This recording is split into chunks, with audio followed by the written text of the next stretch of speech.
அனைவருக்கும் வணக்கம். என் பெயர் ஜி ஹாசினி. நான் தேவகோட்டை சேர்மன் மாணிக்க வாசகம் நடுநிலைப் பள்ளியில் 6ஆம் வகுப்பு படிக்கிறேன். செம்மொழி மாநாடு. செம்மொழி மாநாடு என்பது தமிழ் மொழியின் தொன்மையையும் சிறப்பையும் உலகறியச் செய்யும் ஒரு முக்கிய நிகழ்வாகும். செம்மொழி மாநாட்டின் போது அவர் ஆற்றிய உரை இருந்தால் அது தமிழ் மொழியின் பெருமையையும் அதன் செழுமையையும் பற்றியதாக இருக்கும். மேலும் அந்த உரையில் தமிழ் மொழியை பாதுகாக்கவும் வளர்க்கவும் உலக அரங்கில் கொண்டு வந்து செல்லவும் அவர் எடுத்த முயற்சிகள் மற்றும் திட்டங்களை பற்றி குறிப்பிடப்பட்டிருந்தது. நெஞ்சுக்கு நீதி நூலின் ஒரு பகுதியாக இருந்தால் அது அவரது வாழ்க்கை அனுபவங்கள், அவரது அரசியல் பயணம் மற்றும் தமிழ் மீதான அவரது பற்றை பற்றியதாக இருக்கலாம்.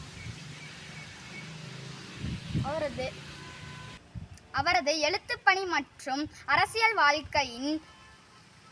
வாழ்க்கையின் சவால்கள் மற்றும் வெற்றிகள் பற்றிய பல தகவல்கள் உள்ளன. உலக தமிழ் செம்மொழி மாநாடு 2010ஆம் ஆண்டில் ஜூன் 23 முதல் ஜூன் 27 வரையிலான 5 நாட்கள் கோயம்புத்தூரில் உள்ள கொடிசியா வளாகத்தில் நடைபெற்றது. கோயம்புத்தூரில் நடைபெற இருந்த தமிழாராய்ச்சி மாநாட்டுக்கு ஈடாக தமிழக முதல்வர் மு. கருணாநிதி மாநாட்டை ஒருங்கிணைத்து இருக்கிறார். தமிழ் இணைய மாநாடும் இந்த மாநாட்டுடன் சேர்த்து நடத்தப்பட்டது.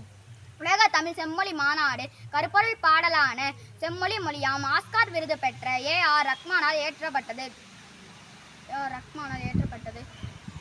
இந்த பாடலை எம். கருணாநிதி எழுதியுள்ளார். அதில் அவர் சங்க கவிதைகளில் இருந்து மேற்கோள்களை பயன்படுத்தியுள்ளார்.